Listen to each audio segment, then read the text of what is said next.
हाँ जी, first page question number 1 to 12।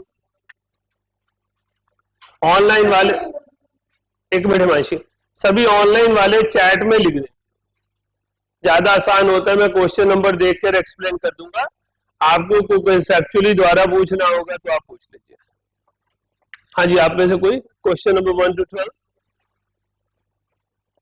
Himanshi आया नहीं आपका चैट, कौन सा क्वेश्चन है? 4th 7th, very good. 4 7 9 done.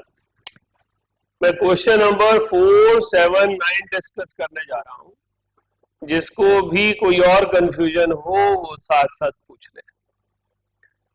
Question number 4, a body of mass x kg is moving with a velocity of 100 meter per second.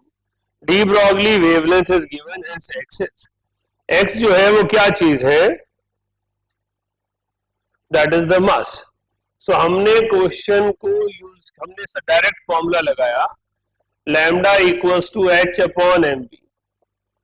Lambda की value है 6.63 into 10 to the power minus 35। H को 6.63 into 10 to the power minus 34। M हमें निकालना है और velocity की value है हमारे पास 100 मीटर पर सेकेंड। हमारे पास मास की वैल्यू आ गई 10 to the power minus 34 upon 10 to the power minus 33.1 kg।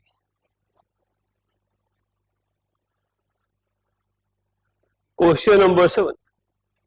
Question number 7, circumference of Bohr orbit,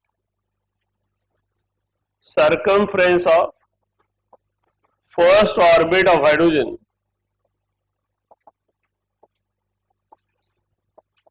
that is 2 pi r naught। तो 2 pi r naught नहीं है क्वेश्चन में, it is equal to √4 pi alpha nought. तो alpha जो है वो representation दे दिया, √4 कोई मैथमेटिकल रिलेशन नहीं है, 2 से 4 क्या बना, वो एक वैसे ही आपसे जनरल मजाक सा करने के लिए √4 लिख दिया, क्योंकि हमारा माइंड परसीव कर रहा होता है कि रूट का फॉर्मूला तो रूट का कुछ होना चाहिए, फॉर्मूला नहीं है, हम सबको पता है √4 होता है, right. Question number 9, if the radius of first orbit of first Bohr orbit is x, then de Broglie wavelength of electron in third orbit, a very important question from entrance point of view। अगर r0 की value x होगी तो r3 की value r0 into n square, that is 3x होगी। now 2 pi r3 is equals to n lambda, तो r3 की जगह पर 9x, R3 की जगह पर मैंने ये डाल दिया, तो मेरे पास आ गया 2 pi 9x is equals to 3 lambda। सो मेरे पास ये वैल्यू आ गई 6 pi x is equals to lambda, right. लगभग हर एंट्रेंस में आ ही जाता है क्वेश्चन, इस तरह का क्वेश्चन। तो हमारे पास 2 pi r equals to n lambda we have to use। Any other question till 12th? नहीं है। Next page, question number 13 to 24।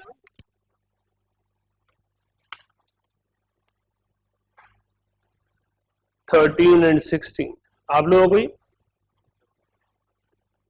Question number 13 and 16। The uncertainty found from the uncertainty principle is, we had just discussed that is the minimum value, it can be greater than or equals to। तो exact value नहीं कह सकता, maximum value नहीं कह सकता, only an approximate value नहीं कह सकता। ये प्रिंसिपल कहता है delta x into delta P की value greater than equal to H upon 4 pi है। हो सकता है कोई मेजरिंग डिवाइस एरर के कारण h अपॉन 4 पाई से बड़ी आ जाए, so it should be greater than equal to h upon 4 pi. Question number 16, the mass of electron is given, Planck's constant is given, uncertainty involved in the measurement of velocity within a distance of 0.1 angstrom. Within a distance of 0.1 angstrom का मतलब हो गया delta x की value दी हुई है, within a distance दिया हो, accuracy up to दिया हो, प्लस माइनस समथिंग दिया हो, ये सारी चीजें अनसर्टेनिटी की वैल्यू है. So uncertainty in velocity will be h upon 4 pi m delta x. इसमें वैल्यू डाल दीजिए, आंसर आ जाएगा. Next question, question number 1922. Question number 19. Uncertainty in position. Uncertainty in position of an electron moving with a velocity of 300 meter per second. Accurate up to. यही question है बेटा जिसकी हम बात कर रहा था. सो डेल्टा वी की वैल्यू आएगी 10 to the power -3% of 300. That means 10 to the power -3 upon 100 into 300. This is 3 into 10 to the power -3. This is delta V. Uncertainty in velocity is 3 into 10 to the power -3. अभी मुझे पता लगाना है uncertainty in position. So delta x will be h upon 4 pi. Mass of electron is 9 into 10 to the power -31. 3 into 10 to the power -3. Heisenberg uncertainty principle में दुनिया का हर बच्चा delta we को लेकर परेशान होता है, क्योंकि वो दिया होता है अनसर्टेनिटी अप टू 10 तक. तो न्यूमेरिकली आपको उसे मल्टीप्लाई करके अटेम्प्ट करना है. राइट. नेक्स्ट क्वेश्चन 20th भी आया अभी चैट में. If uncertainty in position and momentum are equal, delta x is equals to delta p. It is given in the question. हम नहीं मान रहे, क्वेश्चन मान रहा है. The uncertainty in velocity will be. तो मेरे पास रिलेशन हो गया delta p square h upon 4 pi, ये बन गया m square delta v square is equals to h upon 4 pi. तो यहां आ गया delta v is equals to root of h upon 4 pi m square. I can write it as h अपॉन 2m h upon pi. Right. Uncertainty in position and momentum equal थी और उसके basis पे uncertainty in velocity निकालना था. तो uncertainty in velocity इस तरीके से निकाली जा सकती है. घर में आप अभी रुक जाओ.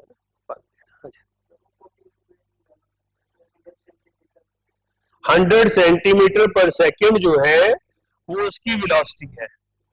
It is accurate up to 1 centimetre per second. तो जो डेल्टा वी लेना है वो 1 लेना है. वो कह रहा है कि जो ऑब्जेक्ट भाग रहा है वो 100 सेंटीमीटर पर सेकेंड की स्पीड से भाग रहा है. उसमें जो अनसर्टेनिटी है, जो चांस ऑफ एरर है, चांस ऑफ अनसर्टेनिटी है, वो 1 सेंटीमीटर पर सेकेंड है.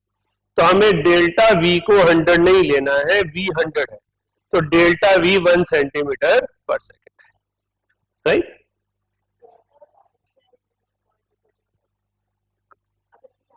मैंने कहा गरिमा आप तो बाद में करना. राइट. कारण कि आपको असाइनमेंट का आगे पीछे पता नहीं, तो आप रिलेट ही नहीं कर पाओगे. लिख भी लोगे तो फायदा कोई नहीं, हमें पता ही नहीं क्वेश्चन का. बाहर कोई है ही नहीं, स्टाफ दे नहीं पाएगा. Question number 22. For a particle it is found that uncertainty in velocity is reciprocal to uncertainty in position. The mass of the particle will have certain fix value. जो आपके पास value not less than a particular value ये होना चाहिए. Value not less than a particular value.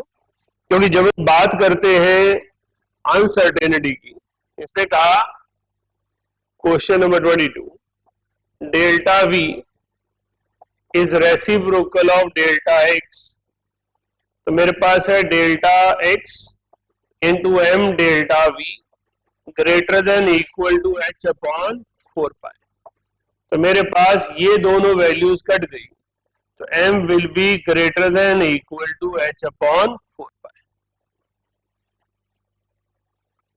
हाँ जी, आपने भी ये किया था, क्यों ये किया आपने? हाँ।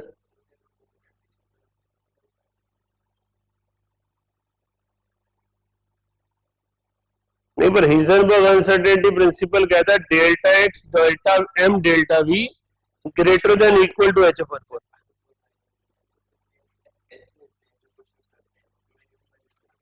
हाँ, मिनिमम वैल्यू लेते हैं ना।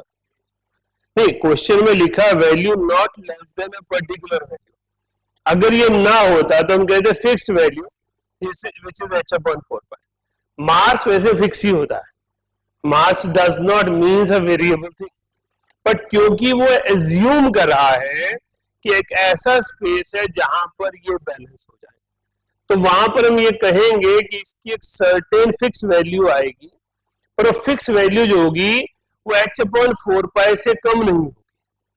तो अगर यहां पर ये लिखा होता, ये ना डी ऑप्शन ना होता तो वो फिक्स वैल्यू जाता, उसकी एक फिक्स वैल्यू है, बट वो फिक्स वैल्यू एक सर्टेन मिनिमम वैल्यू है जो उससे छोटी पॉसिबल नहीं है। हाँ जी, नेक्स्ट क्वेश्चन, पीछे आंसर ठीक कर लेंगे। क्वेश्चन नंबर 25, अच्छा 24 भी है, 24 25।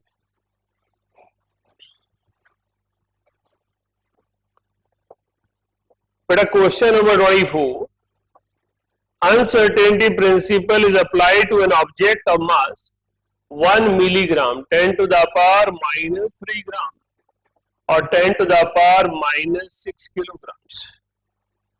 Uncertainty in position and uncertainty in velocity is h upon 4 pi into 10 to the power minus 6. ये वैल्यू हो गई 6.6 into 10 to the power minus 34 upon 4 into 22 by 7 into 10 to the power minus 6.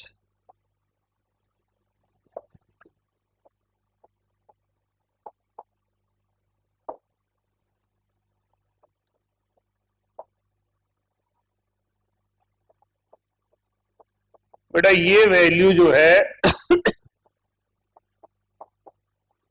ये value आप में से कोई याद रखना चाहो, मेरी प्रेफरेंस में नहीं होती, ये वैल्यू h अपॉन 4 पाई के निकल कर आ गई। तो h अपॉन 4 पाई जब हम बार बार यूज कर रहे हैं तो उसकी जगह यूज कर सकते हैं, तो अब हमारे पास ये value 10 to the power minus 28 आ जाएगी, right. Next question number 25, what will be the uncertainty in velocity of bullet of mass 10 kg whose position is known within plus minus of 10 to the power 0.01 millimeter. So delta x की value है 10 to the power minus 2 into 10 to the power minus 3 meters. Delta नहीं है, मास है, मास की value है 10 grams which is equals to 10 to the power minus 2 kilograms. So delta V will be h upon 4 pi m delta x. So h upon 4 pi अभी हमने लिखा 0.525 into 10 to the power minus 34 upon 10 to the power minus 5 into 10 to the power minus 2.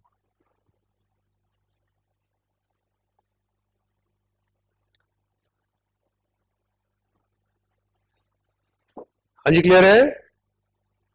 Next question पूछा है मुझसे, question number 30, if the ionisation potential of hydrogen atom in ground state is 13.6, longest wavelength of radiation required to remove electron from first Bohr orbit will be approximately. बेटा यहां पर ना एक दो word आपस में मिक्स किए हुए हैं जो एक दूसरे से टकरा के हमारे क्वेश्चन का मीनिंग बदल देते हैं। लॉन्गेस्ट वेवलेंथ मिनिमम एनर्जी होती है, मिनिमम एनर्जी फर्स्ट से सेकंड ऑर्बिट होती है, लेकिन उन्होंने कहा required to remove electron, remove electron ionization energy होती है। तो इसका मतलब मुझे आयनाइजेशन के लिए एनर्जी चाहिए मिनिमम एनर्जी, वो भी मिनिमम ही होती है। आयनाइजेशन एनर्जी डेफिनेशन क्या होती है? The minimum amount of energy required to take electron from its state to infinity. मुझे एटम से बाहर निकालने के लिए जो मिनिमम एनर्जी चाहिए उसे हम आयनाइजेशन एनर्जी कहते हैं। तो हमें इस क्वेश्चन नंबर 30 में वो वेवलेंथ निकालनी है जो आयनाइजेशन एनर्जी के कॉरेस्पॉन्डिंग आए। तो 13.6 EV, इसकी वैल्यू हमने पहले ही लिखी हुई है 2.18 into 10 to the power minus 18 joules, that is equals to hc by lambda. So lambda will be 2 into 10 to the power minus 45 upon 2.18 into 10 to the power minus 18. So approximately 912 angstrom आ जाएगी। हाँ जी, 30th clear हो गया। Next question chat में आया 29th। If lambda 1 is the wavelength of line for the jump of the electron from 4th to 3rd orbit, बड़ा बिल्कुल similar question हमने पिछली शीट में भी किया था। एक बार दोबारा समझते हैं, और जो चीज आपको परेशान करेगी प्लीज दोबारा पूछिएगा, है ना, रुकिएगा नहीं। मैंने समझा दिया, आपको कंफ्यूज करा है तो फायदा नहीं है हमारे पढ़ने का। Lambda 2 is 3rd to 2nd. The wavelength for the line of jump from 4 to 2. मेरे पास ये वेवलेंथ पूछी। मैंने आपको पढ़ाया कि wavelength is inverse relation and frequency is direct relation. So जो एनर्जी E है that is equals to E1 plus E2. तो hc by lambda is equals to hc by lambda 1 plus hc by lambda 2. So lambda will be equals to lambda 1 into lambda 2 lambda 1 plus lambda 2.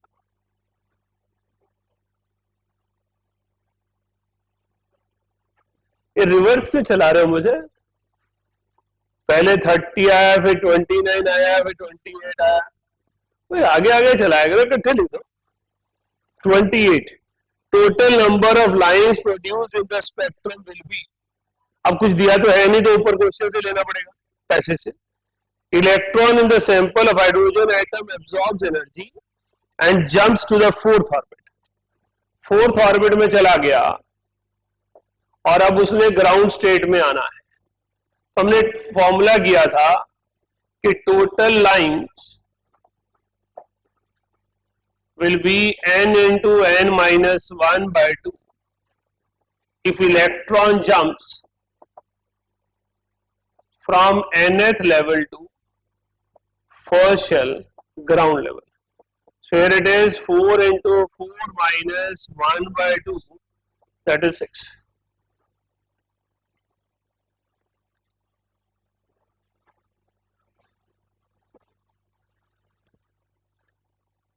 जब बच्चे ऐसे आगे पीछे वाले question पूछते हैं ना, मुझे ना क्रिकेट की एक स्टेटमेंट याद आ जाती है, players are rusty, they are warming up, है ना। धीरे धीरे जैसे क्वेश्चन खुलते जा रहे हैं, लग रहा है अच्छा चलो ये भी पूछ लेते हैं।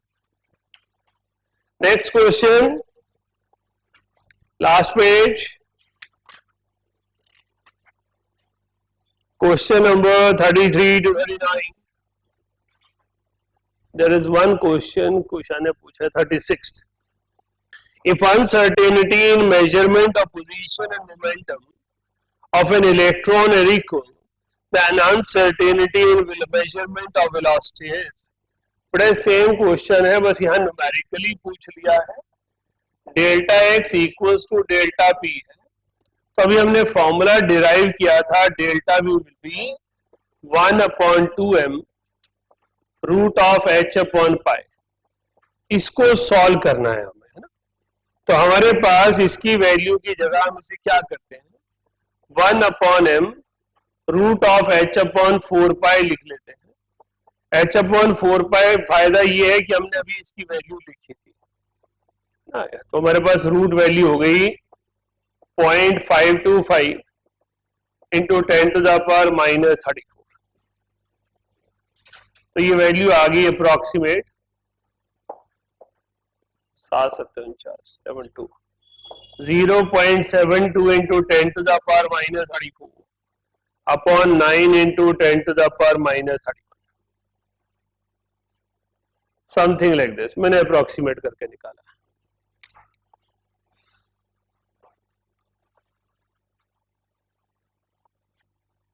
थर्टी फोर नहीं आएगा, रूट भी तो होगा, 17 आएगा. सो मेरे पास 8 इंटू 10 टू द पावर 17 14 31, ये आ गया ऑप्शन. हाँ जी, एनी अदर क्वेश्चन? बट अभी भी किसी बच्चे को लग रहा है don't feel shy. It's very important कि जो भी कंसेप्ट करें वो 100% सर्टेनिटी से करें. अगर अभी भी आपको लगता है कोई कंसेप्चुअली पूछना है, न्यूमेरिकली पूछना है, किसी में कोई कंफ्यूजन है, रिलेट नहीं हुई, कोई लाइन नहीं समझ में आई, गिराई जा रहा है सब कुछ, रख दे साइड पे. नहीं संभल रहे तो साहिल को दान दून दे दे, घड़ी भी मोबाइल भी रख ले भाई. हाँ जी, रह गया कुछ? चलिए फिर क्वांटम नंबर स्टार्ट करते हैं. क्वांटम नंबर में भी फिर वही कहूंगा, मैं आपको जनरल आउटलाइन समझाऊंगा कि हमें क्यों चाहिए, क्यों क्वांटम नंबर आए, हमें उस चीज की नेसेसिटी क्या है ना. तो हमारा जो रोल है वो quantum number m l m s, वो आप सबको पता है. मैंने क्या बताना उसमें, राइट? मैंने बताना है कि हमारे पास क्वांटम नंबर से रिलेटेड कौन सी चीज पर आपको ज्यादा फोकस करना चाहिए, कौन सी लाइन के क्या मीनिंग है. लिखिएगा quantum numbers.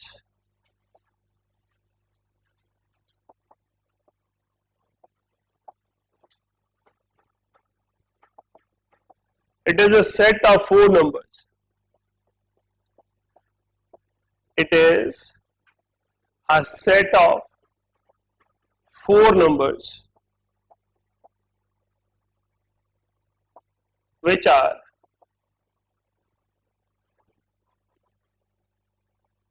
used to explain,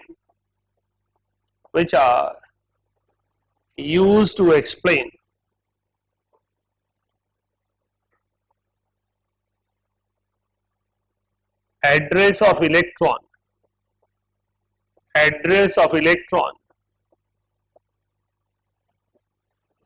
in an atom.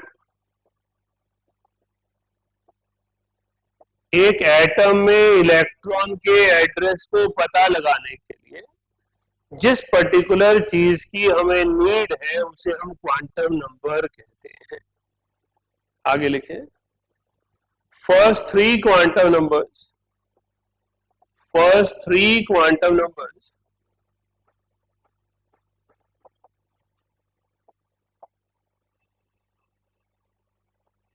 are the solutions of Schrödinger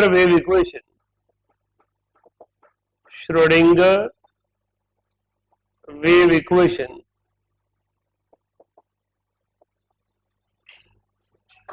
And fourth quantum number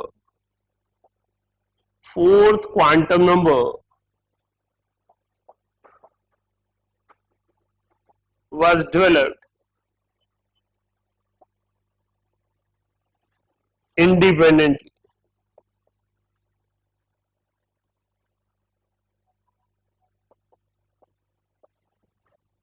यही चीज सबसे पहली हमें जानने के लिए है.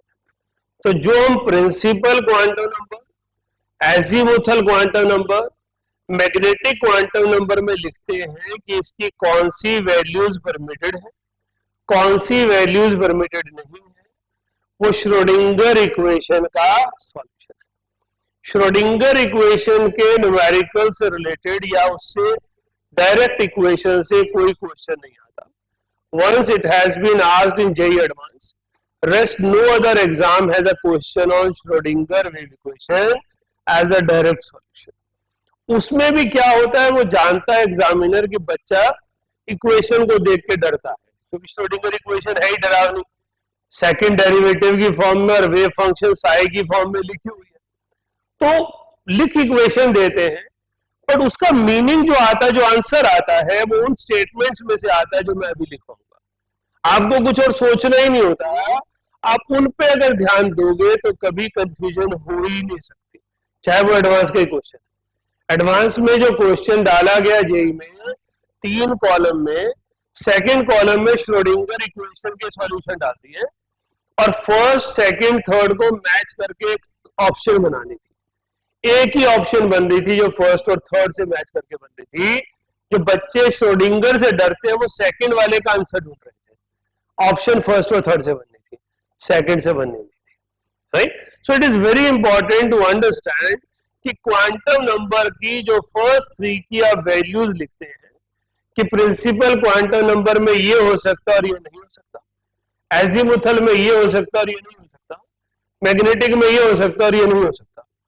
ये नहीं हो सकता किसने कहा? श्रोडिंगर ने कहा।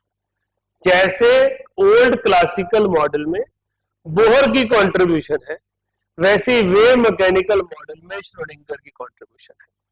हम जो भी क्लासिकल मॉडल में फॉर्मूलाज लगाते हैं सारे बोहर के गिवन फॉर्मूलाज लगाते हैं।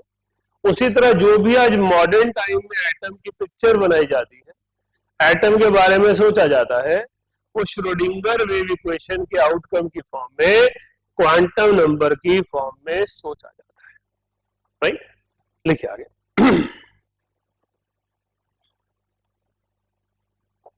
फर्स्ट लिखिए principal quantum number. Principal quantum number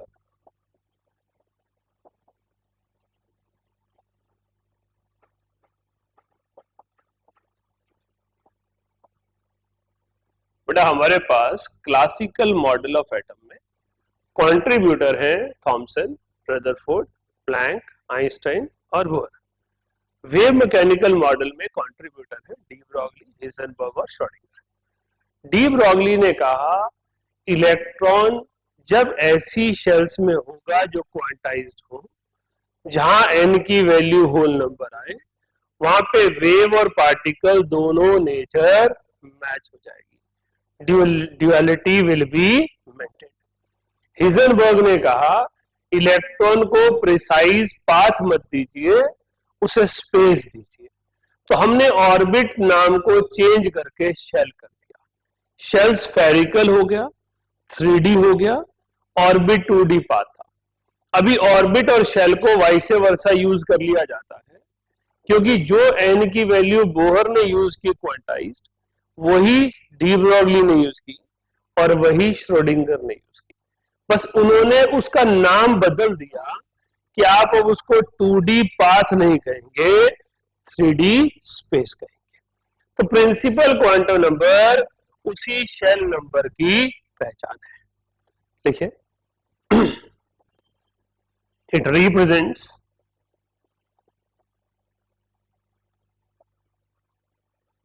shell number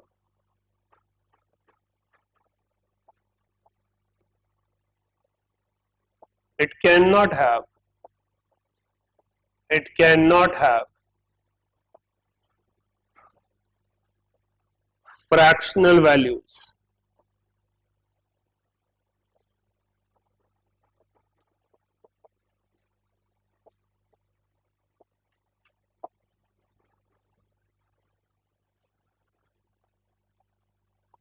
It describes size, distance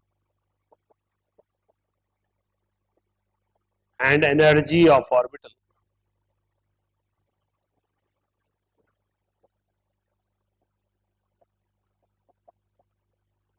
अभी हमारा जो फोकस है वो शेल नंबर पे बेशक है, लेकिन शेल नंबर जरूरत नहीं है, ऑर्बिटल जरूरत है। शेल नंबर जो है वो सिर्फ बताती है कि जिस ऑर्बिटल की आप बात कर रहे हो वो ऑर्बिटल छोटी है या बड़ी है। आपने कहा 1s है, 2s है, तो 2 क्या था? Shell number. s subshell of second shell, तो s subshell of second shell will be bigger than first subshell. First shell. तो 1s का साइज छोटा है क्योंकि 1 छोटा नंबर है, 2s का साइज बड़ा है क्योंकि 2 बड़ा नंबर है। ये इस लाइन का मीनिंग है। तो 2s का साइज 1s से बड़ा होगा, 2s का डिस्टेंस न्यूक्लियस से 1s से ज्यादा होगा, 2s की एनर्जी 1s से ज्यादा होगी।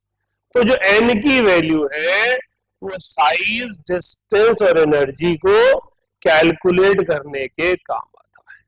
तो मैं principal quantum number shell number की मदद से किसी भी ऑर्बिटल के साइज, डिस्टेंस और एनर्जी पे कमेंट कर सकता हूं, शेप पे कमेंट नहीं कर सकता, ओरिएंटेशन पे कमेंट नहीं कर सकता, मैं सिर्फ साइज, डिस्टेंस और एनर्जी पर कमेंट कर सकता हूं।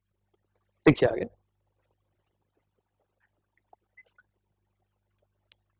It can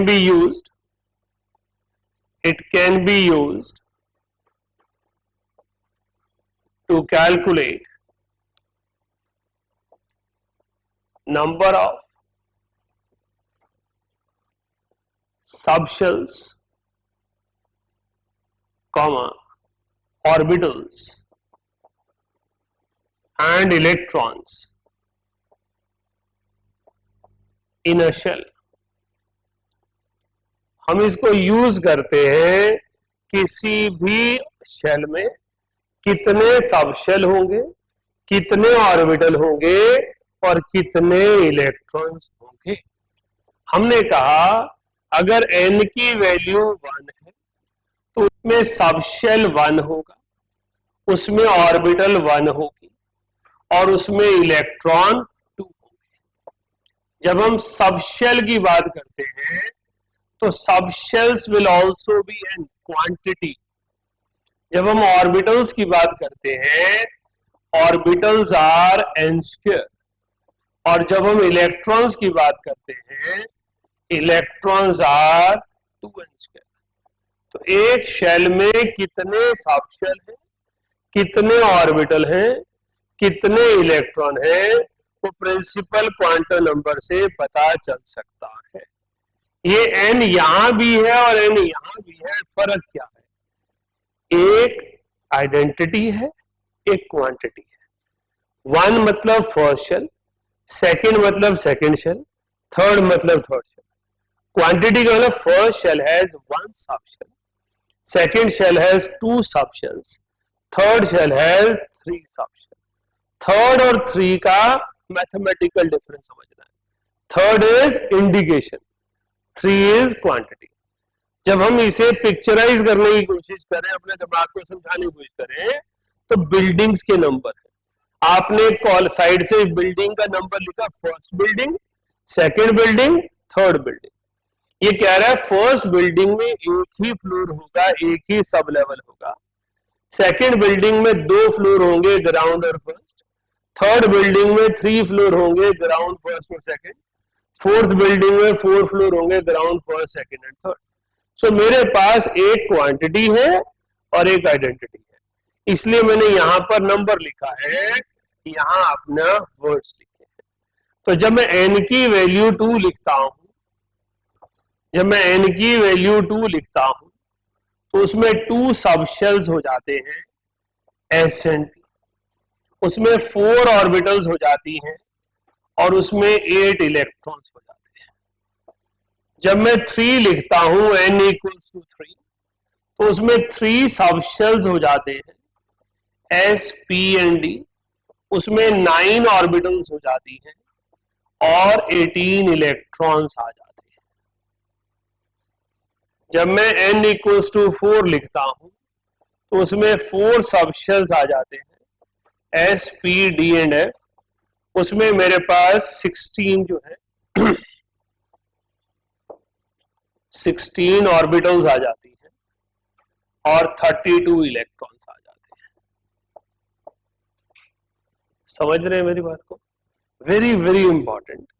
अब इसके बाद आपके जो क्वेश्चन आते हैं, शायद आप लोगों ने सभी ने प्रैक्टिस किए होंगे, जी सब शेल पहली बार कौन से शेल में आएगा? जी सब शेल कौन सा होगा? Fifth shell. तो सबसे पहले कहां आएगा? फिफ्थ शेल में, राइट। आपके पास एफ सब शेल कब, एच सब शेल कब पहली बार आएगा? उससे अगले में। क्योंकि जितना नंबर बढ़ाते जाओगे उतनी quantity of sub shell increase हो जाएगी. Why D is not permitted in second shell? Because second shell can have maximum 2 sublevels which are S and P.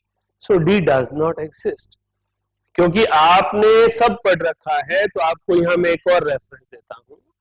आप जब P ब्लॉक पढ़ते हो तो आप पढ़ते हो second period of any element cannot extend its valency because of unavailability of D orbitals. Why nitrogen is different than phosphorus? Nitrogen can have maximum covalency 4, phosphorus can have 6, sulfur can have covalency 6, but oxygen cannot have more than 3 because they do not have vacant d orbital. अब vacant d orbital उनके पास क्यों नहीं है? वो वहां नहीं answer है, वो यहां आंसर है. जिस पर्टिकुलर एटम में सेकेंड शेल की कॉन्फ़िगरेशन होगी उसमें डी नहीं हो सकता. D will come only after third. Right? तो फर्स्ट शेल में पी क्यों नहीं है? Because only permitted solution is one. It can have only one sub shell. Clear है? नोट कीजिए. कुछ पूछना है पूछ लीजिए.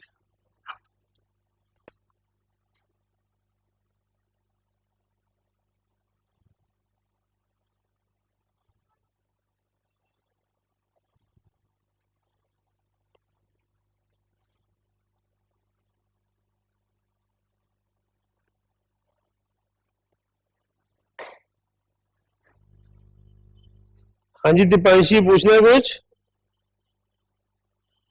सर इनका क्वेश्चन कैसे आएगा?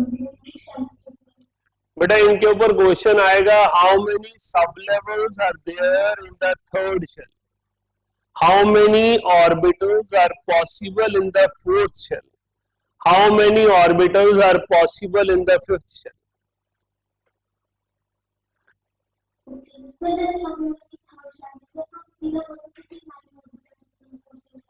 बिल्कुल बोल सकते हैं क्योंकि इसका फॉर्मूला n स्क्वायर है. देखिए आपने जब भी प्रैक्टिस करनी है, सब्जेक्ट तैयार करना है, दो तरीके से करना है. एक कंसेप्चुअल क्वेश्चन, एक न्यूमेरिकल क्वेश्चन. कंसेप्चुअल क्वेश्चन होता है which of the following is correct, which of the following is incorrect. और न्यूमेरिकल क्वेश्चन है जो आपने पूछा how many orbitals are there. Right? तो अगर मेरे से बोलेंगे how many orbitals are there in third shell तो 3 का स्क्वायर डायरेक्ट आंसर है. How many orbitals are there in the sixth shell, hypothetical पूछ लिया. How many orbitals are possible in the sixth shell तो 6 का स्क्वायर. तो formula पता होना चाहिए कि number of orbitals, sub shell होगा n, ऑर्बिटल होगा n स्क्वायर और नंबर ऑफ इलेक्ट्रॉन्स परमिटेड होगा 2n स्क्वायर. क्लियर है बेटा? ओके. अभी हमने यहां पर इंफॉर्मेशन की है. अब इस इंफॉर्मेशन को श्रोडिंगर ने एक्सप्लेन कैसे किया, वो एजीमुथल क्वांटम नंबर है. Why we cannot have D in second shell? Why we do not have P in first shell?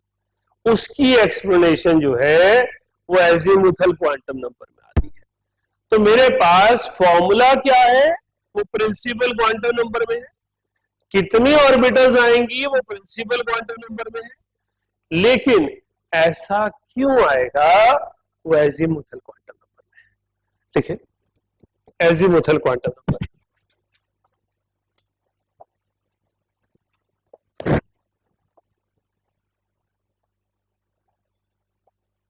बेटा एजीमुथल क्वांटम नंबर सबसे इंपॉर्टेंट क्वांटम नंबर है तीनों में. इस क्वांटम नंबर की रिप्रेजेंटेशन एल भी है और एम के सबस्क्रिप्ट में एल भी है. Sorry l only, m l तो अगला है. ये देखिए.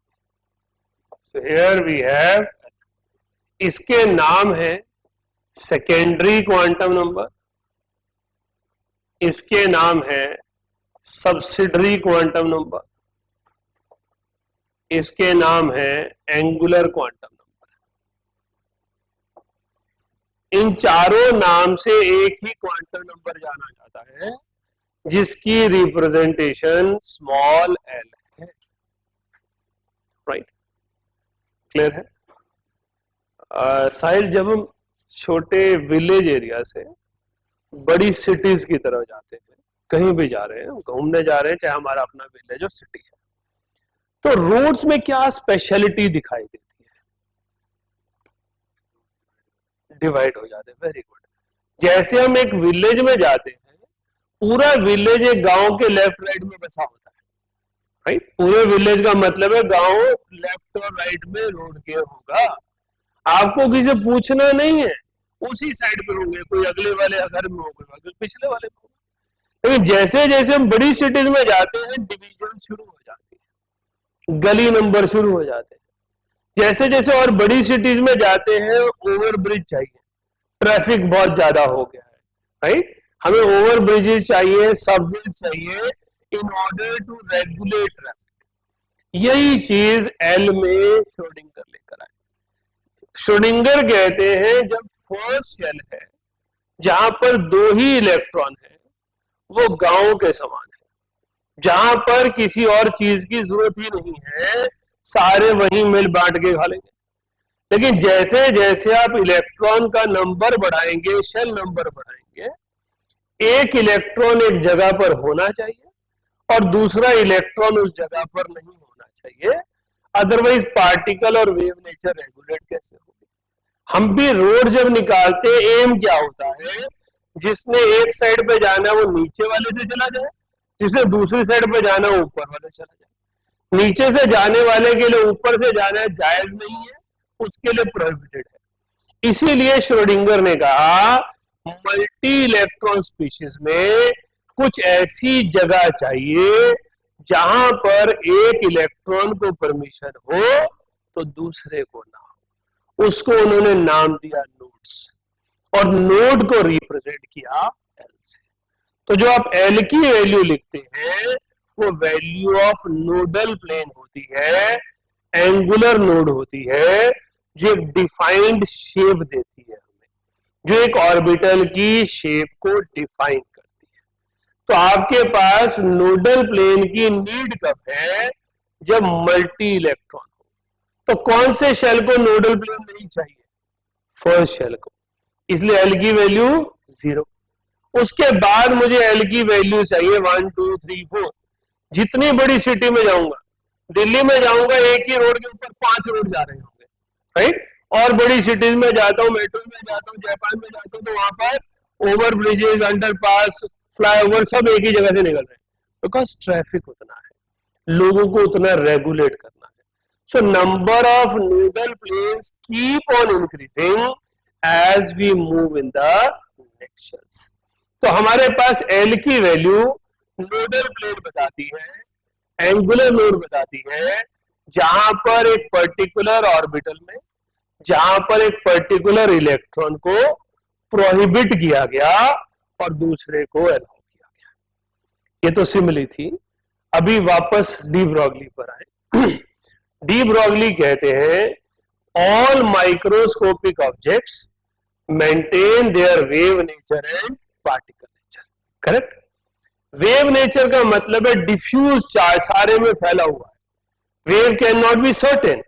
वेवी माइंड क्या होता है? मैं क्लास में बैठा हूं और याद आ रहा है यार 11 बजे ना रियलिटी शो आना, देखना जरूरी है, राइट? मुझे याद आ रहा है यार अभी back to back maths class के लिए जाना पड़ेगा, फिर फिजिक्स क्लास के जाना पड़ेगा, आज तो पार्टी करनी थी यार, है नहीं? तो बेसिकली वेवी माइंड क्या है? बैठा केमिस्ट्री क्लास में, याद को बुला रही है, राइट? तो that means delocalized, diffuse in the space, but it is being there कि जिस एक सीट पर आप बैठे हैं उस एक सीट पे दूसरा स्टूडेंट नहीं बैठेगा। Isn't it? That is the particle nature. No two particles can share the same space, right? No two particles can share the same space. मैं एक पेन के ऊपर दूसरा पेन प्लेस कर सकता हूं, लेकिन क्या इसने वो सेम स्पेस लिया जो नीचे वाले पेन ने लिया था? नो, ये इसके ऊपर प्लेस्ड है, राइट? इसी तरह से हमारे पास वेव नेचर और पार्टिकल नेचर दोनों मेंटेन करनी थी, इसलिए एल को लेकर आए, जिसने पार्टिकल नेचर को जस्टिफाई किया। ऑर्बिटल स्पेस है जो वेव नेचर बताती है, नोडल प्लेन पार्टिकल नेचर बताती है। लिखिए,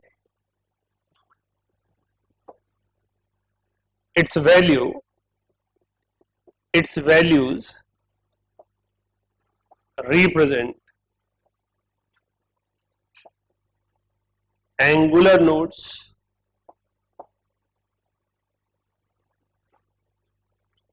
or nodal planes.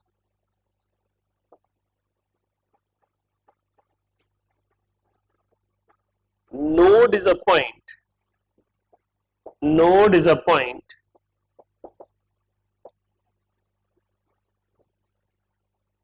where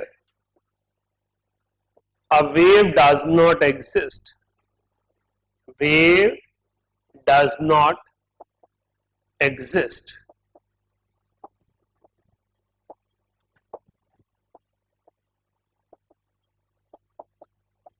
So nodes or nodal planes in atoms indicates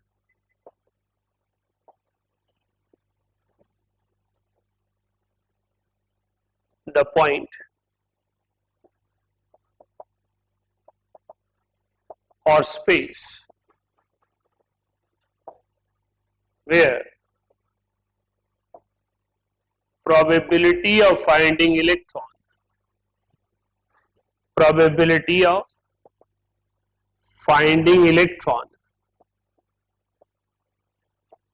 is nearly zero.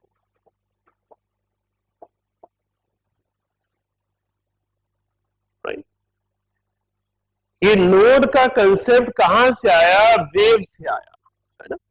जब किसी भी चीज को वेव लाइक स्ट्रक्चर बनाते हो तो 2D में वेव को बनाने का ये तरीका है, ऐसे बनाते हो। इसे क्या कहते हो? क्रस्ट। इसे क्या कहते हो? ट्रफ। इसे क्या कहते हो? नोड। नोड मीन्स जहां पर वेव नहीं है। तो श्रोडिंगर ने डी ब्रॉगली और हिजनबर्ग के प्रिंसिपल को जस्टिफाई करते हुए एक टर्म डेवलप की जिसे नोड कहते हैं। नोड वो जगह है जहां पर वेव एग्जिस्ट नहीं करती। तो नोडल पॉइंट वो पॉइंट है जहां पर इलेक्ट्रॉन एग्जिस्ट नहीं करता। Where there is probability of finding an electron is nearly zero। अब मैं ये नहीं कह रहा हूं कि इसमें कोई भी इलेक्ट्रॉन एग्जिस्ट नहीं करता। नो, हमने क्या कहा? नोड्स अंडर पाथ्स है, नोड्स ब्रिजेस है, जहां पर एक की प्रोबेबिलिटी मैक्सिमम है और दूसरे की प्रोबेबिलिटी मिनिमम है। तो हमारे पास नोड्स में जिस पर्टिकुलर ऑर्बिटल को रिप्रेजेंट कर रहे हो उसे प्रीवियस ऑर्बिटल की प्रोबेबिलिटी नियरली zero है और वहां पर आगे की प्रोबेबिलिटी हो सकती है। उस ऑर्बिटल की प्रोबेबिलिटी नहीं है, कोई दूसरी ऑर्बिटल रही होगी, इसलिए वहां पर नोड की जरूरत पड़ी। राइट? तो हमने कहा नोड क्या चीज है? इलेक्ट्रॉन तो न्यूक्लियस के अराउंड घूमना है, न्यूक्लियस के अराउंड उसकी प्रोबेबिलिटी होनी है। Electron is moving around the nucleus और वो सारी डॉट्स को हम ऑर्बिटल की फॉर्म में रिप्रेजेंट करते हैं। हमने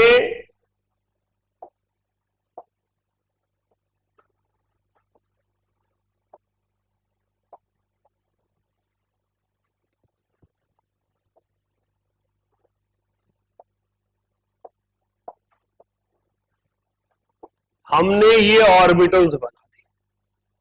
हमने कहा ये ऑर्बिटल में एल की वैल्यू 0 है, तो ये ऐसी रहेगी जैसी दिख रही है। इसे हमने कहा स्फेरिकल ऑर्बिटल और इसका नाम रख दिया एस ऑर्बिटल। हमने कहा यहां एल की वैल्यू 1 है, तो हमने एक नोडल प्लेन लगा दिया। अब यहां पर इलेक्ट्रॉन के पाए जाने की प्रोबेबिलिटी नियरली 0 हो गई। तो इस पर्टिकुलर शेप को हमने कुछ विजुअलाइजेशन देनी थी ताकि हम स्टडी कर पाए। तो हमने कहा ये डंबल शेप ऑर्बिटल हो गई और हमने इसका नाम पी ऑर्बिटल रख दिया। राइट, हमने इसका नाम पी ऑर्बिटल रख दिया। इसी तरह हमारे पास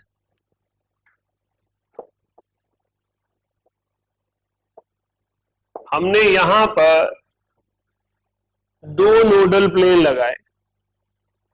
दो नोडल प्लेन लगाने के बाद एल की वैल्यू 2 लिख दी, डबल डंबल कर दिया।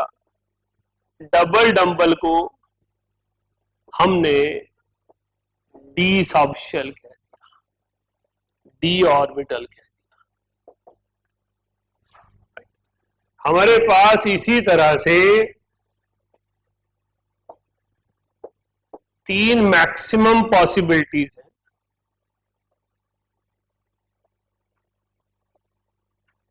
तो हमारे पास ये तीन डबल शेप अरेंजमेंट्स आ गए, इनको हमने एफ ऑर्बिटल कह दिया। राइट, तो बेसिकली आपको जो मैं सिखाना चाहता हूं वो रीजंस हैं केमिस्ट्री में ऐसा क्यों आया। ऐसा नहीं है कि केमिस्ट्री में खाली रटा मारे वही आगे बढ़ा। Right, we have a reason behind s p d and f. हमारे पास एस ऑर्बिटल स्फेरिकल है, उसमें कोई नोडल प्लेन नहीं है। पी ऑर्बिटल डंबल है, उसमें एक नोडल प्लेन है। डी ऑर्बिटल डबल डंबल है, उसमें दो नोडल प्लेन है। एफ ऑर्बिटल ट्रिपल डंबल है, उसमें तीन नोडल प्लेन है।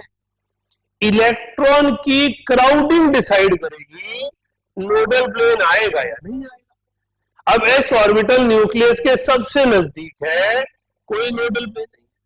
क्राउडिंग बढ़ी तो मुझे नोडल प्लेन की जरूरत पड़ी।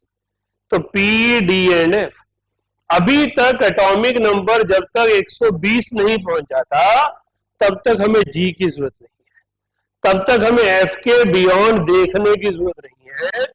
एटॉमिक नंबर 120 तक एफ ऑर्बिटल सफिशिएंट है।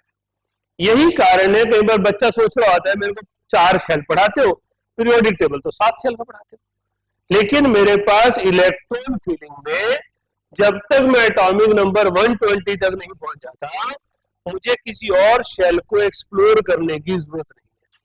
जिस दिन 121st एलिमेंट डिस्कवर होगा साइंसेस को मॉडिफाई करना पड़ेगा, केमिस्ट्री को एसपीडीएफ के बियॉन्ड सोचना पड़ेगा। राइट, मतलब क्या है, जब पॉपुलेशन इतनी बढ़ जाएगी कि 4 ओवरब्रिज से भी काम नहीं चल रहा है, फिर सोचना पड़ेगा अगला कैसे होना, उसकी एलिवेशन कितनी है। राइट, तब तक क्यों सोचेंगे एलिवेशन कितनी है। इसलिए हम अभी तक एसपीडीएफ पे काम करते हैं। राइट, नोट कीजिए। अब ये चीज आपको मेरी क्लास से लेकर चलनी है। नंबर वैल्यूज तो तुम्हें सबको पता ही है, L0 S होता है। राइट, पर एस क्यों होता है, पी क्यों होता है, नीड क्या है, मुझे वो समझना है।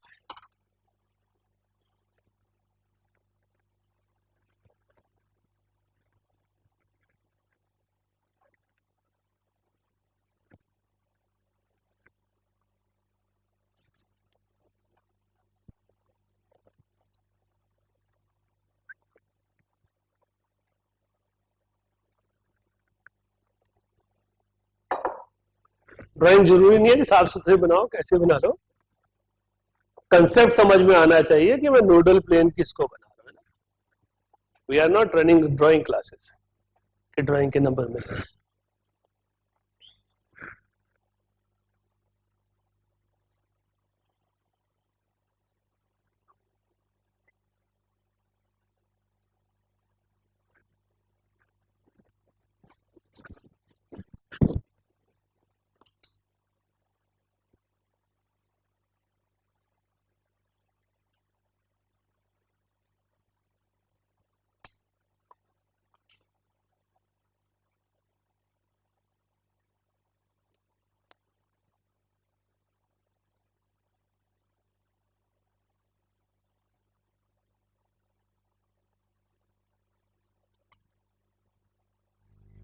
हाँ जी, any question from online section?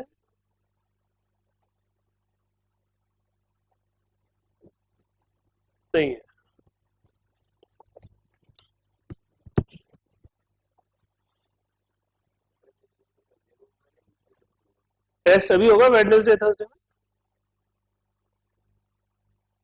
Test के साथ साथ तैयारी करते रहे, 45 क्वेश्चंस आएंगे 1 आवर।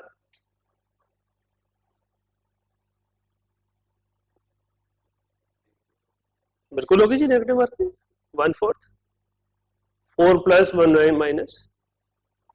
नेगेटिव मार्किंग के बिना टेस्ट ले क्या करूंगा फिर?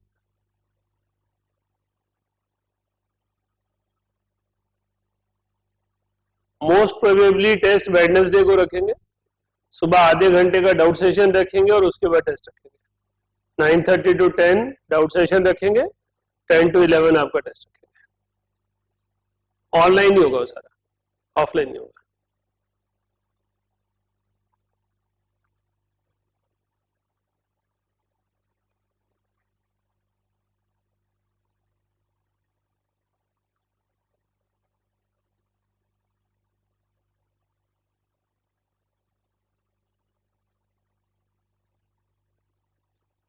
हाँ जी, चलो आगे।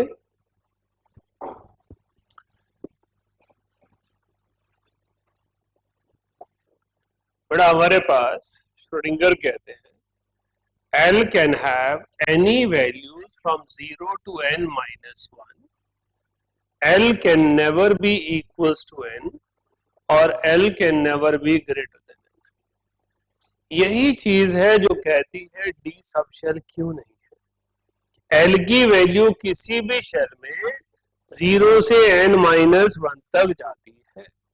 तो मेरे पास n की वैल्यू 1 है, n की वैल्यू 2 है, n की वैल्यू 3 है, n की वैल्यू 4 है। तो मेरे पास यहां पर L की वैल्यू सिर्फ 0 होगी, यहां पर 0 और 1 होगी, यहां पर 0, 1 एंड 2 होगी, और यहां पर 0, 1, 2, 3 होगी। L की वैल्यू कभी भी n के बराबर नहीं होगी। इसका मतलब L can not be equals to 2 in second shell. इसका मतलब 2D इज नॉट पॉसिबल। यहां पर 2s होगा, यहां 2p होगा, ये 1s होगा, ये 3s है, ये 3p है, ये 3d है। अगर आप n की वैल्यू 3, L की वैल्यू 3 लेना चाह रहे हैं, 3f लेना चाह रहे हैं, कभी नहीं होगा, क्योंकि बराबर नहीं हो सकता। तो 4s है, 4p है, 4d है, 4f। तो अगर आपसे कोई पूछता है why 2d does not exist, because n and L can not B equal. कभी भी n की वैल्यू L के बराबर नहीं हो सकती। तो ये परमिटेड सॉल्यूशन नहीं है। मैं n और L को एक बराबर नहीं लिख सकता, इसलिए आपके पास सेकेंड शेल में D नहीं है। राइट, नोट कीजिए।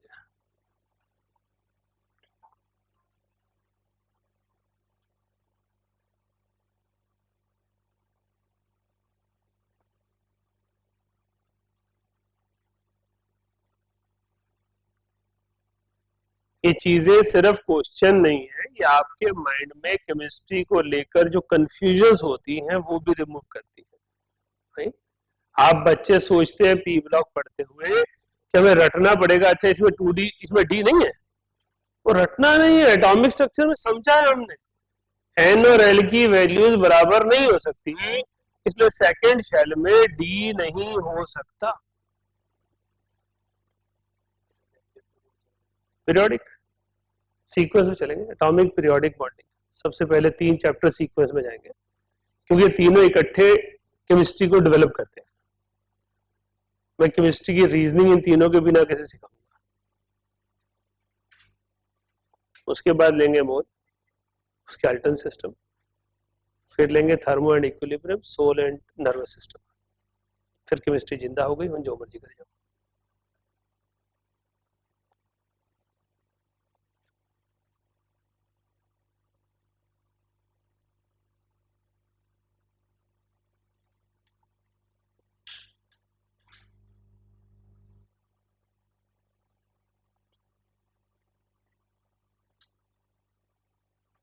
Right,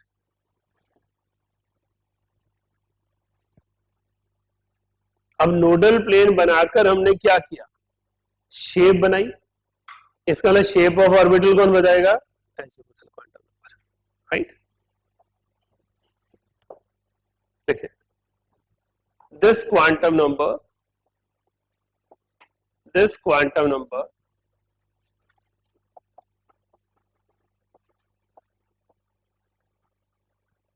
explains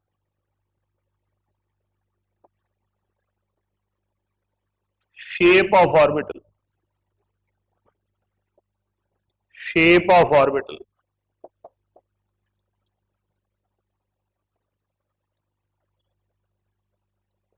we can calculate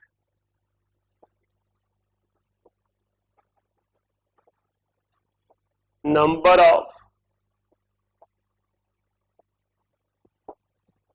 orbitals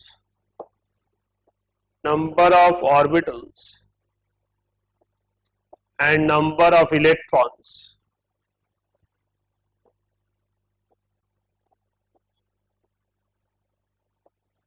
in subshell by using L। हम एजीमुथल क्वांटम नंबर की मदद से नंबर ऑफ ऑर्बिटल्स और इलेक्ट्रॉन्स निकाल सकते हैं। जब हमें नंबर ऑफ ऑर्बिटल्स निकालनी है तो फॉर्मूला है 2l+1। जब हमें नंबर ऑफ इलेक्ट्रॉन्स निकालना है, एक ऑर्बिटल में हमेशा 2 इलेक्ट्रॉन होते हैं, तो 2 × 2l+1। कोई भी ऑर्बिटल हो s p d f, always it has 2 electron. p subshell में 6 इलेक्ट्रॉन है, लेकिन p ऑर्बिटल में 2 इलेक्ट्रॉन है। d सबशेल में 10 इलेक्ट्रॉन है, लेकिन d ऑर्बिटल में 2 इलेक्ट्रॉन है। f सबशेल में 14 इलेक्ट्रॉन है, लेकिन f ऑर्बिटल में 2 इलेक्ट्रॉन है। तो f सबशेल में 14 इलेक्ट्रॉन क्यों है, क्योंकि उसमें 2 × 3+1 7 ऑर्बिटल्स है। 7 orbitals means 14 electrons, 5 orbitals means 10 electrons, 6 orbital means 3 orbitals means 6 electrons. तो हमसे एग्जाम में गलती कहां होती है, क्वेश्चन पूछा how many electrons can be accommodated in 2p, हमने आगे पढ़ा ही नहीं, सबशेल पूछा या ऑर्बिटल पूछा। अगर उसने खाली 2p पूछा तो सबशेल है, 2p ऑर्बिटल पूछा तो ऑर्बिटल है। एक ऑर्बिटल में 2 इलेक्ट्रॉन होंगे और सबशेल में p में 6, d में 10, f में 14 होंगे। तो कोई भी ऑर्बिटल हो, s की हो, p की हो, d की हो, f की हो, number of electrons are always 2, no violation. जो नंबर ऑफ इलेक्ट्रॉन ज्यादा होते हैं वो नंबर ऑफ ऑर्बिटल्स के कारण होते हैं। s सबशेल में 1 ऑर्बिटल है इसलिए 2 इलेक्ट्रॉन है, p सबशेल में 3 ऑर्बिटल है इसलिए 6 इलेक्ट्रॉन्स है, d सबशेल में 5 ऑर्बिटल है इसलिए 10 इलेक्ट्रॉन्स है। नंबर ऑफ इलेक्ट्रॉन सबशेल में बढ़ाती ऑर्बिटल्स है। क्लियर हो गया? तो आपके पास ये सब लेवल्स में है। आगे लिखिए, ये नोट कर लिया ना समझे? We can calculate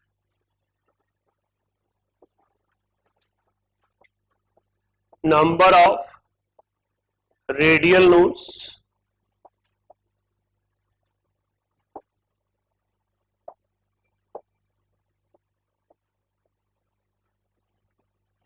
by using n minus l minus 1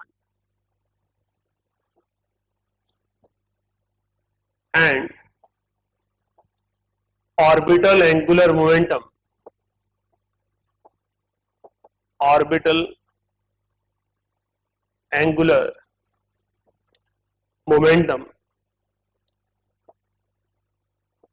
by using root of L into L+1 h/2 pi। h/2 pi root के अंदर नहीं है, राइट। तो एजीमुथल क्वांटम नंबर मुझे शेप ऑफ ऑर्बिटल बताता है, एजीमुथल क्वांटम नंबर मुझे sub level को इंडिकेट करके देता है, एजीमुथल क्वांटम नंबर मुझे बताता है कौन से शेल में कौन सा सब लेवल आ सकता है और कौन सा सब लेवल नहीं आ सकता। ये मुझे बताता है कि एक सब लेवल में कितनी ऑर्बिटल्स और कितने इलेक्ट्रॉन्स हो सकते हैं। ये मुझे बताता है कितनी रेडियल नोड्स हैं और कितने एंगुलर मोमेंटम की वैल्यू होगी। इसीलिए इसको एंगुलर क्वांटम नंबर कहते हैं। जब मैं एंगुलर मोमेंटम की बात करता हूं तो एंगुलर मोमेंटम के बहुत सारे फॉर्मूलाज हैं। एक फॉर्मूला NH/2π ऑलरेडी आपने किया हुआ है। तो इस एंगुलर मोमेंटम में खास क्या है? ऑर्बिटल है। ये ऑर्बिटल के बारे में बताता है कि ऑर्बिटल का एंगुलर मोमेंटम क्या है। H/2π की जगह मैंने H क्रॉस लिखा है, राइट। तो अगर मेरे पास s ऑर्बिटल है, चाहे उस s ऑर्बिटल का नाम कुछ भी लिख दे, एग्जामिनर 1s 2s 3s, आपको फर्क नहीं पड़ता, s ऑर्बिटल है तो ऑर्बिटल एंगुलर मोमेंटम 0 है, क्योंकि L की वैल्यू 0 है। इसका मतलब स्फेरिकल शेप ऑर्बिटल में कोई ऑर्बिटल एंगुलर मोमेंटम नहीं होता। अगर p ऑर्बिटल के बारे में पूछा है, चाहे वो 2p है, 3p है, 4p है, तो मेरे पास वो वैल्यू √6h क्रॉस है, √2h क्रॉस है, क्योंकि L की वैल्यू जो है 1 + 1 2 √2 हो गया। मेरे पास अगर d ऑर्बिटल की बात की है तो d ऑर्बिटल के केस में चाहे 3d है, 4d है, 5d है, आपको फर्क नहीं पड़ता, वो √6h क्रॉस है, क्योंकि L की वैल्यू 2 है। ऐसा आप किसी भी ऑर्बिटल के लिए निकाल सकते हैं। तो मेरे पास ऑर्बिटल एंगुलर मोमेंटम कौन सा क्वांटम नंबर समझाता है? ये एजीमुथल क्वांटम नंबर समझाता है, by value √L × L+1। Note कीजिए।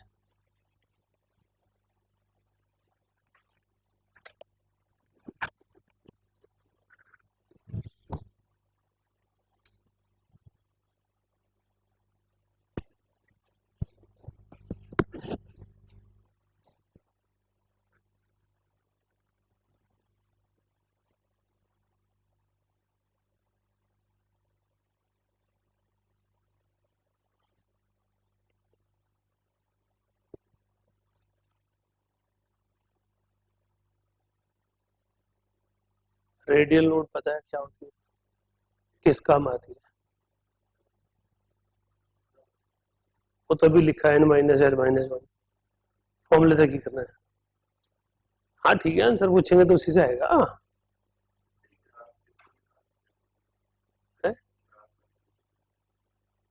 ग्राफ से निकालते हैं, श्रोडिंगर के ग्राफ से जरूरत नहीं पड़ती, श्रोडिंगर ग्राफ की वो ऐसी अननेसेसरी करवा देते हैं। 11th में करवाने की नीड होती है क्योंकि बच्चों ने सब कॉम्पिटिटिव बुक्स करनी होती है ना, इधर उधर भी हाथ पर मारने होते हैं, पर एक्चुअली एग्जाम में आती नहीं है, तो करें क्या उसका। और हमारा ये करें, कॉन्फ़िगरेशन लिखना एक बार आपको सबको आती है, सिर्फ रूल्स हाईलाइट कर दो, उसका यूज क्या है ना, उसके बाद चैप्टर खत्म हो गया हमारा। हाँ जी बेटा, हो गया, ऑनलाइन वाले कर लिया, थम्स अप दिखा दो। चलो 1 2 3, ओके। हमारे पास हमने भी फॉर्मूला लिखा रेडियल नोड का, एक बार समझा देता हूं रेडियल नोड क्या होती है। मेरे पास ये एक्स एक्सिस है, मेरे पास ये डंबल शेप ऑर्बिटल है, तो इसे मैं px कहूंगा। मेरे पास ये एक्स एक्सिस है, ये डंबल शेप ऑर्बिटल है,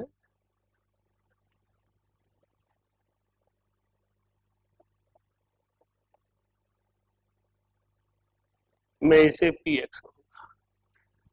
अब एग्जामिनर आपको कहना चाह रहे हैं कि इनमें से एक 2px है, एक 3px है, बताओ कौन सी 2px है, कौन सी 3px है? आप नहीं बता सकते, साइज छोटा बड़ा तो ड्राइंग है, राइट?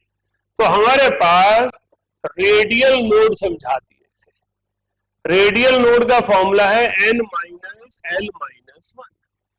अगर एक ऑर्बिटल 2p है तो हो गया 2 माइनस 1 माइनस 1 0, और एक ऑर्बिटल 3p है तो 3 माइनस 1 माइनस 1 1। तो रेडियल नोड कैसे अपीयर होती है? रेडियल नोड ऐसे अपीयर होती है। Radial node at a distance r आती है तो ये शेप बदल जाती है, राइट? क्योंकि इसमें एक स्पेस आ गया एक सर्टेन डिस्टेंस r पे, जहां पर इलेक्ट्रॉन प्रोबेबिलिटी 0 हो गई, तो यहां पर ये 3p है और ये 2p है। तो जिसमें रेडियल नोड नहीं है वो 2p है, जिसमें एक रेडियल नोड है वो 3p है। 4p में 2 रेडियल नोड हो जाएंगे तो हर लोब में 2 नोड्स आ जाएंगे। 5p में 3 रेडियल नोड हो जाएंगी, हर लोब में 3 रेडियल नोड अपीयर हो जाएंगे। तो रेडियल नोड 2p को 3p से, 1s को 2s से, 3d को 4d से डिस्टिंग्विश करता है। एंगुलर नोड spd को डिस्टिंग्विश करती है। अगर आपसे पूछे s और p में क्या फर्क है, एक स्फेरिकल है, एक डंबल है, एक में रेडियल नोड नहीं है, एक में है एंगुलर नोड। और रेडियल नोड किसको डिस्टिंग्विश करती है? 1s 2s 3s को, 2p 3p 4p को, 3d 4d 5d को। ड्रॉ कीजिए। तो रेडियल नोड का मतलब है एक डिस्टेंस r पे नोडल पॉइंट अपीयर होना। आज कोई शीट नहीं आएगी, अगली क्लास में क्वांटम नंबर कॉन्फ़िगरेशन कंप्लीट करके फिर शीट भेजेंगे, सॉल्व करेंगे। Wednesday morning 9:30 to 10 questions discuss करेंगे और 10 o'clock जो है वो टेस्ट स्टार्ट हो जाएगा। टेस्ट ऐप पर ही होना है, नहीं मोबाइल ऐप पे कर देंगे,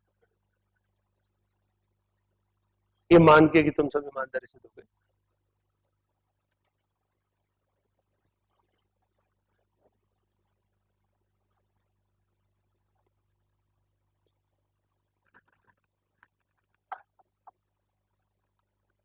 आज बेटा एनी क्वेरी, एनी कंफ्यूजन?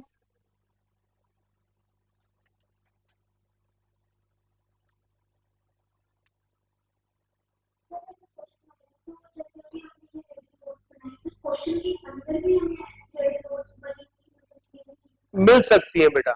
हमारे पास 2 तरह का क्वेश्चन है। एम्स लेवल पर तो जब एम्स अलग था तब तो कॉमनली आ जाता था, वो फिगर बना के देते थे और आपको पहचान नहीं होती थी कौन सी 2p है, कौन सी 3p है, कौन सी 4p है, राइट?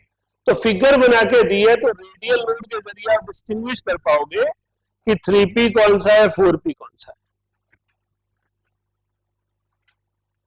राइट? जैसा मैंने कहा आपके पास एटॉमिक स्ट्रक्चर चैप्टर में 2 तरह के क्वेश्चन है। एक कंसेप्चुअल क्वेश्चन है व्हाई व्हाई व्हाई, और दूसरा न्यूमेरिकल है how and what.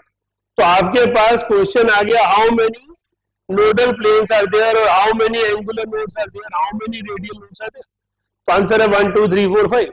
How you will calculate? By using formula. Angular node means l, radial node means n minus l minus 1। तो इस तरह से हम एंगुलर नोड और रेडियल नोड को कैलकुलेट करते हैं। दूसरा तरीका है, आपको ऑर्बिटल रिप्रेजेंट कर दी और आपसे पूछा match the following, which of the following is a correct representation of 3p, which is the correct representation of 4d। तो आपको वो रेडियल नोड के जरिए आइडेंटिफाई करना होता है। क्लियर बेटा? चलिए बाकी अगली क्लास में करते हैं। आई होप कॉन्फ़िगरेशंस आप सभी तैयार करके आएंगे। कोई कॉन्फ़िगरेशन से रिलेटेड कंफ्यूजन हो तो मुझसे आप पूछेंगे।